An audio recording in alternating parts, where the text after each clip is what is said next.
સર્વ વૈષ્ણવોને જય શ્રી કૃષ્ણ. સચ્ચિદાનંદ રૂપાય વિશ્વોત્પત્યાદિહેતવે તાપત્રય વિનાશાય શ્રીકૃષ્ણાય વયં નુમઃ. જે જગતની ઉત્પત્તિ, સ્થિતિ અને વિનાશનો હેતુ છે તથા જે ત્રણેય પ્રકારના તાપોના નાશ કરવાવાળા છે એવા સચ્ચિદાનંદ સ્વરૂપ ભગવાન શ્રી કૃષ્ણને અમે વંદન કરીએ છીએ. અગાઉ આપણે જોયું કે નેત્ર અને શ્રોત્રને પવિત્ર કર્યા પછી જ કથાનો આરંભ થાય છે. સનકાદી મુનિઓ કહે છે, આ ભાગવત ગ્રંથમાં 18,000 શ્લોકો છે. ભાગવત ગ્રંથમાં 18,000 શ્લોકો છે. 18ની સંખ્યા પરિપૂર્ણ છે. રામકૃષ્ણ પરિપૂર્ણ છે. તેથી નવમીના દિવસે પ્રગટ થયા છે. કૃષ્ણ નવમીએ ગોકુળ આવ્યા ત્યારે નંદ મહોત્સવ કરવામાં આવે છે. રામજીની 12 કળા અને કૃષ્ણની 16 કળા એવા ભેદ રાખશો નહીં. ભાગવતમાં મુખ્ય કથા છે નંદ મહોત્સવની. તેના શ્લોક પણ 18 છે. ગીતાજીમાં સ્થિત પ્રજ્ઞના લક્ષણોના શ્લોકો પણ 18 છે. ભાગવત ઉપરની પ્રાચીન અને ઉત્તમ ટીકા છે શ્રીધર સ્વામીની. તેમણે કોઈ સંપ્રદાયનો દુરાગ્રહ રાખ્યા વિના ભાગવત તત્વનો વિચાર કર્યો છે. આ શ્રીધરી ટીકા ઉપર બંશીધર મહારાજની ટીકા છે. તેમણે બતાવ્યું છે કે આપણા ઋષિ મુનિઓએ કોઈ પણ જાતના સ્વાર્થ વગર આ ગ્રંથોની રચના કરી છે. ભાગવતનો મહિમા કોણ વર્ણવી શકે? ભાગવત નારાયણનું સ્વરૂપ છે. ભગવાન જ્યારે ગોલોક પધાર્યા ત્યારે પોતાનું તેજ સ્વરૂપ આ ગ્રંથમાં પધરાવ્યું તેમ એકાદશ સ્કંદમાં લખ્યું છે. તેથી ભાગવત ભગવાનની સાક્ષાત શબ્દમયી મૂર્તિ છે. શ્રી કૃષ્ણની વાંગમય મૂર્તિ છે. ફરી જોઈએ. ભાગવત નારાયણનું સ્વરૂપ છે. ભગવાન જ્યારે ગોલોક પધાર્યા ત્યારે પોતાનું તેજ સ્વરૂપ આ ગ્રંથમાં પધરાવ્યું તેમ એકાદશ સ્કંદમાં લખ્યું છે. તેથી ભાગવત ભગવાનની સાક્ષાત શબ્દમયી મૂર્તિ છે. શ્રી કૃષ્ણની વાંગમય મૂર્તિ છે. ઉદ્ધવજીએ જ્યારે પૂછેલું કે આપના સ્વધામ ગમન પછી આ પૃથ્વી ઉપર અધર્મ વધશે ત્યારે ધર્મ કોને શરણે જશે? એવું કોણે પૂછ્યું હતું? ઉદ્ધવજીએ. ભગવાને ત્યારે કહ્યું છે કે મારા ભાગવતનો આશ્રય લેશે તેના ઘરમાં કળી આવશે નહીં. પ્રભુએ ઉદ્ધવજીને શું કહ્યું હતું? મારા ભાગવતનો આશ્રય લેશે તેના ઘરમાં કળી આવશે નહીં. ભાગવત ભગવાનનું નામ સ્વરૂપ છે. નામ સ્વરૂપથી મન શુદ્ધ થયા પછી સ્વરૂપ સેવાનો અધિકાર મળે છે. નામ સ્વરૂપથી મન શુદ્ધ થયા પછી સ્વરૂપ સેવાનો અધિકાર મળે છે. મનના મેલને દૂર કરવાનું સાધન આ ભાગવત શાસ્ત્ર છે. મનને શુદ્ધ કરવાનું સાધન ભાગવત કથા છે. કથા સાંભળ્યા પછી પાપ કરવાનું ચાલુ રાખશો તો યમદૂતો તરફથી 2 ફટકા વધારે પડશે. ઈશ્વર સાથે પ્રેમ કરવાનું સાધન આ ભાગવત શાસ્ત્ર છે. મનુષ્ય પત્ની, ધન અને ભોજનમાં પ્રેમ કરે છે પરંતુ તે પ્રભુમાં પ્રેમ કરતો નથી. તેથી તે દુઃખી છે. રામાનુજાચાર્યના ચરિત્રમાં એક પ્રસંગ બન્યો છે. રંગદાસ કરીને એક શેઠ હતા. તે એક વેશ્યામાં આસક્ત હતા. એક દિવસે રંગદાસ અને તે વેશ્યા રંગનાથના મંદિર પાસેથી જઈ રહ્યા હતા. શ્રીમંત રંગદાસ વેશ્યાને માથે છત્રી ધરીને ચાલે છે. શ્રીમંત રંગદાસ એ વેશ્યાના માથે છત્રી ધરીને ચાલે છે. તે જ વખતે રામાનુજાચાર્ય મંદિરમાંથી બહાર નીકળે છે. તેમણે આ દ્રશ્ય જોયું. રામાનુજાચાર્ય તેમને મળવા, આ જીવ ઈશ્વરનો છે, અને ઈશ્વરનો તે બને તેથી તેનો ઉદ્ધાર કરવા જાય છે. રસ્તે જઈને તેઓ રંગદાસને મળે છે. રંગદાસને કહે છે, તમે આ વેશ્યા ઉપર જે પ્રેમ કરો છો તે જોઈને મને આનંદ થાય છે. અસ્થિ વિષ્ઠાથી ભરેલી આ સ્ત્રીમાં જે પ્રેમ કરો છો તે સ્ત્રી કરતાં મારા રંગનાથ ઘણા સુંદર છે. આ સ્ત્રીમાં જેવો પ્રેમ કરો છો તેવો પ્રેમ મારા પ્રભુમાં કરો. પ્રેમ કરવા લાયક એક પરમાત્મા જ છે. એમ કહી તેઓ રંગદાસને એક થપ્પડ મારી.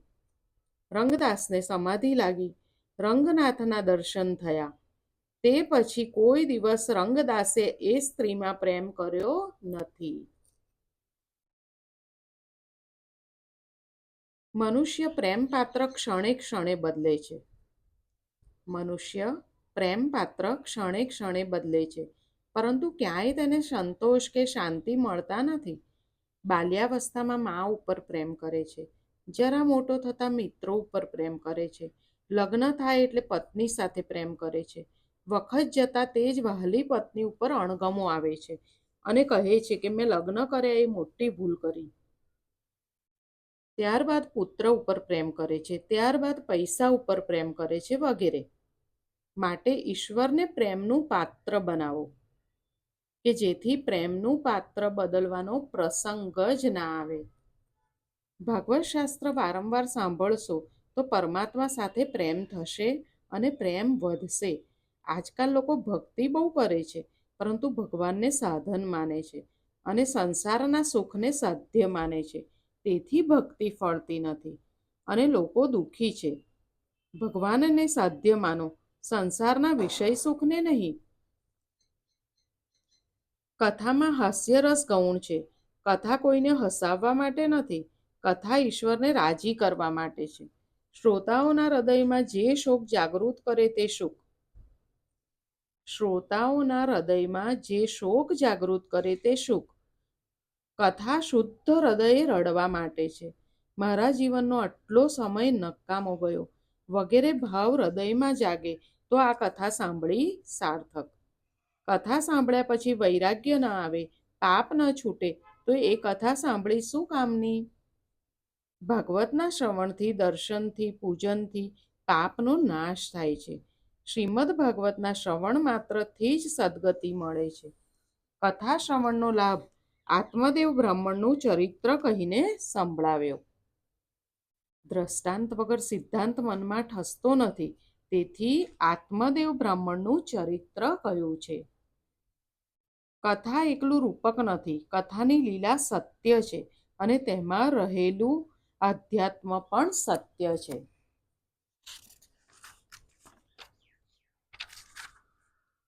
તુંગભદ્રા નદીના કિનારે એક ગામ હતું. કઈ નદી? તુંગભદ્રા નદીના કિનારે એક ગામ હતું. ત્યાં આત્મદેવ નામનો એક બ્રાહ્મણ પોતાની પત્ની ધુંધુલી સાથે રહેતો હતો. આત્મદેવ પવિત્ર હતા, પણ આ ધુંધુલી સ્વભાવની ક્રૂર અને પારકી પંચાત કળવાવાળી અને ઝઘડાળુ હતી. આત્મદેવ નિસંતાન હતા. સંતતિના અભાવે આત્મદેવ દુઃખી છે. સંતતિના માટે આત્મદેવે ઘણા પ્રયત્ન કર્યા પણ સફળતા મળી નહીં. એટલે આત્મહત્યા કરવાનો નિશ્ચય કર્યો. આત્મદેવ વન તરફ પ્રયાણ કર્યું. ફરતા ફરતા રસ્તામાં નદી કિનારો આવ્યો. ત્યાં તેણે એક મહાત્મા મળ્યા. આત્મદેવ મહાત્મા પાસે ગયો અને રડવા લાગ્યો. મહાત્માએ આત્મદેવને દુઃખનું કારણ પૂછ્યું. આત્મદેવ કહે છે, ખાવાનું મળ્યું છે પણ ખાનારો કોઈ નથી, એટલે હું દુઃખી છું. તેથી હું મરવા માટે, આત્મહત્યા કરવા માટે અહીંયા આવ્યો છું. મહાત્માએ કહ્યું, તારા ઘરે પુત્ર નથી એમાં ભગવાનની કૃપા છે. છોકરો ન થાય તો માનવું કે ઠાકોરજીએ મારા જ હાથે બધું વાપરવાનું મારા નસીબમાં લખ્યું છે, એટલા માટે પુત્ર આપ્યો નથી. પુત્ર દુઃખરૂપ છે. ઈશ્વર જે સ્થિતિમાં રાખે તેમાં સંતોષ માની ઈશ્વરનું સ્મરણ કરવું જોઈએ. ઈશ્વર જે સ્થિતિમાં રાખે તેમાં સંતોષ માની ઈશ્વરનું સ્મરણ કરવું જોઈએ. શ્રી તુકારામ મહારાજે કહ્યું છે ને, ઠેવીલે અનંતે તૈસેજી રહાવે, ચિત્તી અસો ધાવે સમાધાન. તેથી ઈશ્વર જે સ્થિતિમાં રાખે તેમાં આનંદ માનવો. એક વખત એકનાથ મહારાજ વિઠ્ઠલનાથજીના મંદિરમાં દર્શન કરવા ગયા. એકનાથજીને લાયક પત્ની મળી હતી, તેથી તેઓ ભગવાનનો ઉપકાર માને છે અને કહે છે કે મને સ્ત્રીનો સંગ આપ્યો નથી, સત્સંગ મળ્યો છે.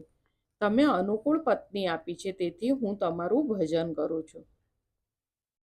થોડી વાર પછી ત્યાં તુકારામ મહારાજ દર્શન કરવા આવ્યા. તુકારામના ઘરમાં કર્કશા હતી. તેમ છતાં તુકારામ મહારાજ આવી સ્ત્રી આપવા બદલ ભગવાનનો ઉપકાર જ માને છે. આવી પ્રતિકૂળ પત્ની આપી છે, તેથી હું વિઠ્ઠલ વિઠ્ઠલ કરું છું. અનુકૂળ પત્ની મળી હોત તો હું તમારું ભજન કેવી રીતે કરત? તમે પ્રતિકૂળ પત્ની આપી છે, તેથી હું તમારું ભજન કરું છું.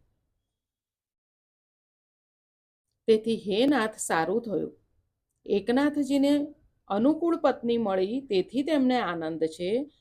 તુકારામને પ્રતિકૂળ પત્ની મળી, તોય તે ભગવાનનો ઉપકાર માને છે. પ્રતિકૂળમાં પણ આનંદ. નરસિંહ મહેતાના કુટુંબનો નાશ થયો, છતાં મહેતાજીએ તેમાં આનંદ માન્યો અને શું ગાયું?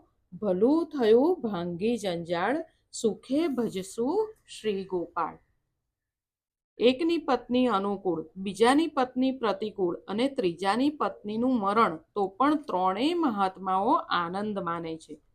વૈષ્ણવ તે છે કે જે પ્રત્યેક સ્થિતિમાં પરમાત્માની કૃપાનો અનુભવ કરે અને મનને શાંત રાખે. વૈષ્ણવ તે છે કે જે પ્રત્યેક પરિસ્થિતિમાં પરમાત્માની કૃપાનો અનુભવ કરે અને મનને શાંત રાખે. મનને શાંત રાખવું એ મોટું પુણ્ય છે. માતા પિતાને પુત્ર માટે ચિંતા બહુ હોય છે, પણ પુત્રેષણા પાછળ અનેક વાસનાઓ આવે છે.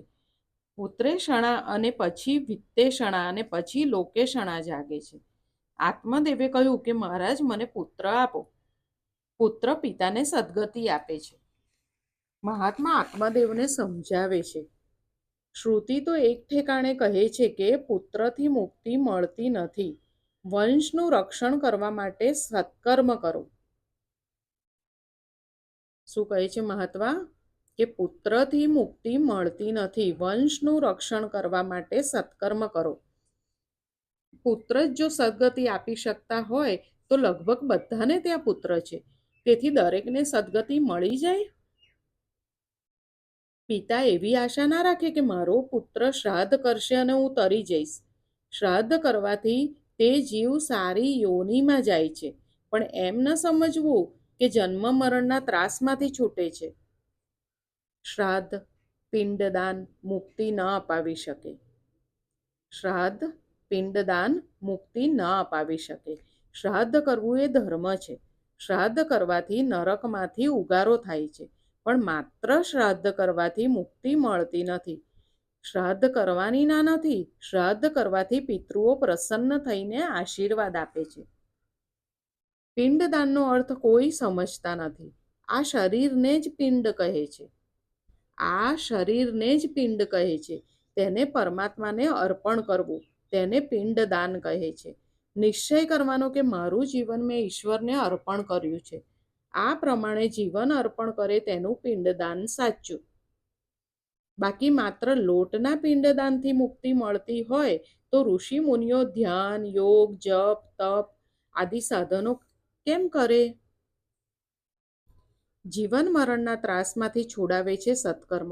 બીજાનું નહીં, પોતાનું સત્કર્મ. પોતાએ જ પોતાના આત્માનો ઉદ્ધાર કરવાનો છે. જીવ પોતે જ પોતાનો ઉદ્ધાર કરી શકે છે. જીવ પોતે જ પોતાનો ઉદ્ધાર કરી શકે છે. ગીતામાં સ્પષ્ટ કહ્યું છે, પોતાના દ્વારા પોતે જ આત્માનો સંસાર સમુદ્રથી ઉદ્ધાર કરે અને પોતાના આત્માને અધોગતિમાં ન લઈ જાય. જીવનો ઉદ્ધાર જીવ પોતે ન કરે તો તેનો ઉદ્ધાર બીજું કોણ કરવાનું હતું? મનુષ્યનો પોતા સિવાય બીજો કોણ મોટો હિતકારી હોઈ શકે? જો પોતાનું શ્રેય જાતે ન કરી લે તો પુત્રો વગેરે શું કરવાના હતા? ઈશ્વરને માટે જે જીવે તેને અવશ્ય મુક્તિ મળે છે. ઈશ્વરના માટે જે જીવે તેને અવશ્ય મુક્તિ મળે છે. શ્રુતિ તો કહે છે, ઈશ્વરનો અપરોક્ષ અનુભવ ન થાય જ્ઞાન ન થાય ત્યાં સુધી મુક્તિ મળતી નથી. મરતા પહેલા જે ભગવાનને ઓળખે છે તેને મુક્તિ મળે છે. પરમાત્માનો અપરોક્ષ સાક્ષાત્કાર કર્યા વગર મુક્તિ મળતી નથી.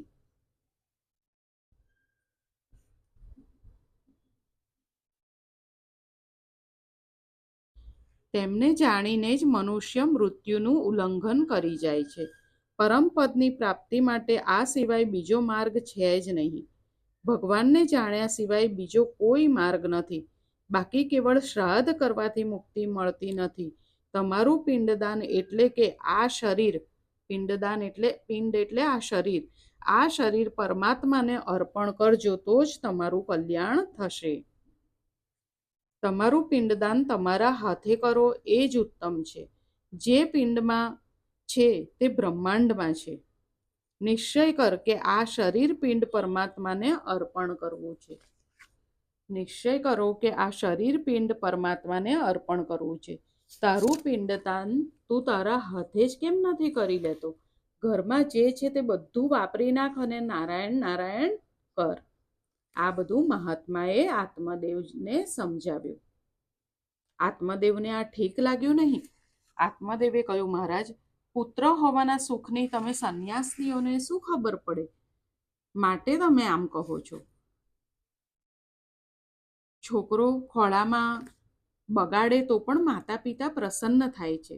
અસુખમાં પણ સુખ માનવું એ સંસારીઓનો નિયમ છે. મહાત્માએ સુંદર બોધ આપ્યો, તેમ છતાં આત્મદેવે દુરાગ્રહ કર્યો કે મને પુત્ર આપો, નહીતર હું પ્રાણ ત્યાગ કરીશ. આજે અહીંયા સુધી રાખીએ.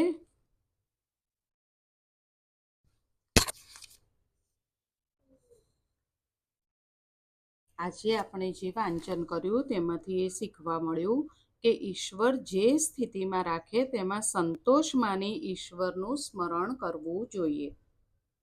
ઈશ્વર જે સ્થિતિમાં રાખે તેમાં સંતોષ માની ઈશ્વરનું સ્મરણ કરવું જોઈએ. આપણે જોયું એકનાથજીની વાત કે એકનાથજીને લાયક પત્ની મળી હતી તો એમણે પ્રભુનો આભાર માન્યો. તુકારામજીને પ્રતિકૂળ પત્ની મળી હતી, ખૂબ જ કર્કશા હતી, ખૂબ ઝઘડા કરતી હતી, તો પણ તુકારામ મહારાજે પ્રભુનો આભાર માન્યો કે પ્રભુ આવી પત્ની આપી એટલે હું તમને યાદ કરું છું. અને જ્યારે નરસિંહ મહેતાને પત્નીનું મરણ થયું તો નરસિંહ મહેતાએ એમાં પણ આનંદ માન્યો કે ભલું થયું ભાંગી જંજાળ, સુખે ભજશું શ્રી ગોપાળ. તો વૈષ્ણવ તે છે કે જે પ્રત્યેક પરિસ્થિતિમાં પરમાત્માની કૃપાનો અનુભવ કરે અને મનને શાંત રાખે. તો આપણે પણ પ્રતિકૂળ પરિસ્થિતિમાં પ્રભુની કૃપાનો અનુભવ કરીશું, એ પણ આપણે પ્રેક્ટિસ કરીશું. વૈષ્ણવ તે છે કે જે પ્રત્યેક પરિસ્થિતિમાં પરમાત્માની કૃપાનો અનુભવ કરે અને મનને શાંત રાખે. આજે અહીંયા સુધી રાખીએ. સૌને જય શ્રી કૃષ્ણ.